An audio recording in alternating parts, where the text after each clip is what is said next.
Media playback is unsupported on your device. Media caption: May we've won 35 out of 36 votes. Theresa May has said the UK is on course to deliver on Brexit as she arrived in Brussels, the day after her first Commons defeat as Prime Minister. She said she was disappointed at the vote on the EU withdrawal bill, but the legislation was making good progress. MPs backed an amendment giving them a legal guarantee of a vote on the final Brexit deal struck with Brussels. EU leaders are expected to formally agree to start the next phase of negotiations on Friday. The European Commission has said sufficient progress has been made on the first phase to move on to discussing the framework of a future relationship between the EU and UK on issues such as security and trade. Mrs May told fellow EU leaders at dinner on Thursday that she wanted to get agreement on the implementation period as a priority but wanted to talk about trade as soon as possible. She said was personally committed to delivering a smooth Brexit and she wanted to approach the next phase of talks with ambition and creativity.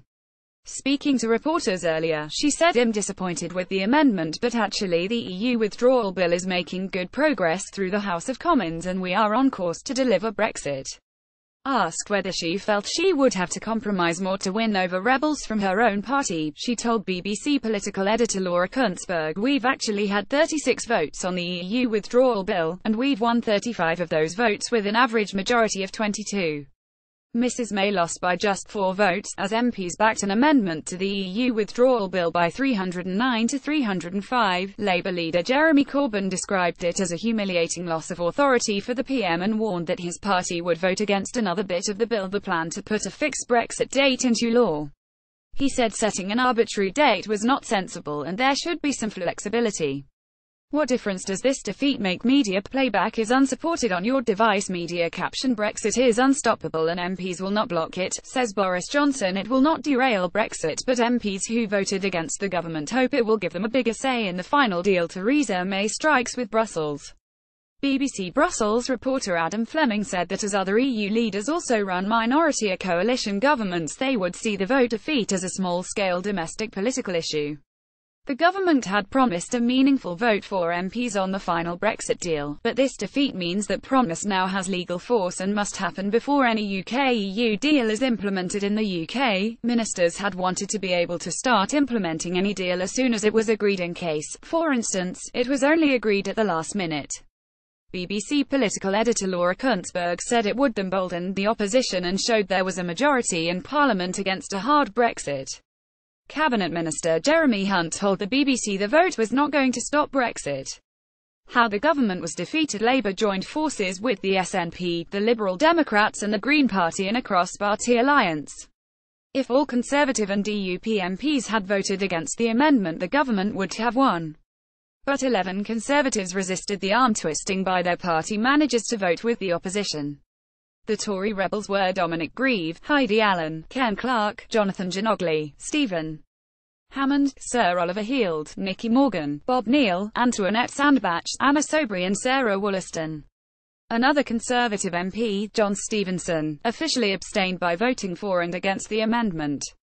2 Eurosceptic Labour MPs Frank Field and Kate Hoey voted with the Conservatives and the DUP. The mood among Tory MPs. Media playback is unsupported on your device. Media caption: I'm in Parliament to do my duty by my constituents and by my country, said Tory rebel Dominic Grieve. Emotions ran high before, during and after Wednesday's Commons debate, with Eurosceptic Conservatives accusing the rebels of trying to frustrate Brexit.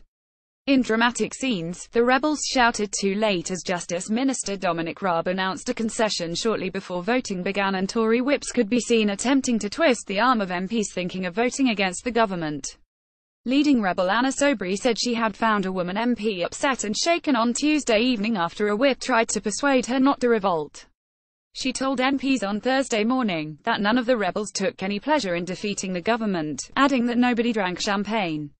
After the result was announced, one of the rebels, former Cabinet Minister Nicky Morgan, tweeted, "Tonight Parliament took control of the EU withdrawal process." This did not go down well with Tory MP Nadine Dorries, who called for the deselection of rebel Tories for undermining the PM, and accused the leader, Dominic Grieve, of treachery. Rebel Tory Sarah Wollaston hit back on Twitter, saying, "Get over yourself, Nadine. Skip Twitter post by Nadine Dorries tonight. The Tory rebels have put a spring in Labour's step, given them a taste of winning, guaranteed the party a weekend of bad press, undermined the PM and devalued her impact in Brussels. They should be deselected and never allowed to stand as a Tory MP, ever again. Nadine Dorries at Nadine Dorries, December 13, 2017. End of Twitter post by Nadine Dorries. Dominic Grieve tried to calm the mood, insisting he was merely trying to ensure Brexit was carried out in an orderly, sensible way.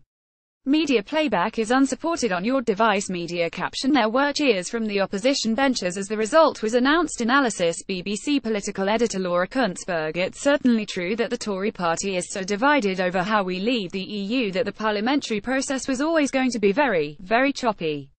But another minister told me the defeat is bad for Brexit and was openly frustrated and worried about their colleagues' behaviour.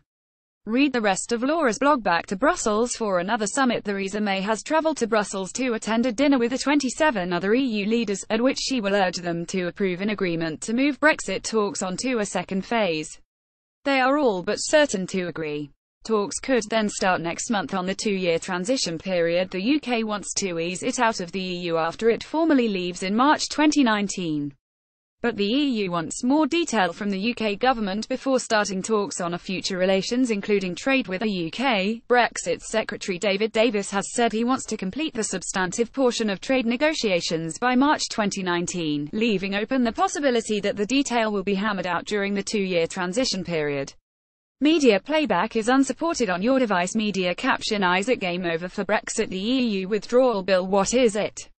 The EU withdrawal bill is a key part of the government's exit strategy.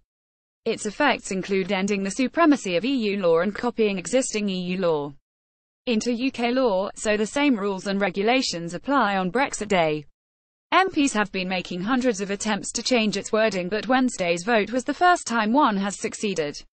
Unless the government manages to overturn it further down the line, it means a new Act of Parliament will have to be passed before ministers can implement the withdrawal deal struck with Brussels. The next Brexit row. Labour's shadow Brexit Secretary Sir Keir Starmer urged David Davis not to undermine Wednesday night's vote when the EU withdrawal bill reaches the next stage of its passage into law. Mr Davis said the vote would lead to a very compressed timetable for Brexit legislation and the government will have to think about how we respond to it.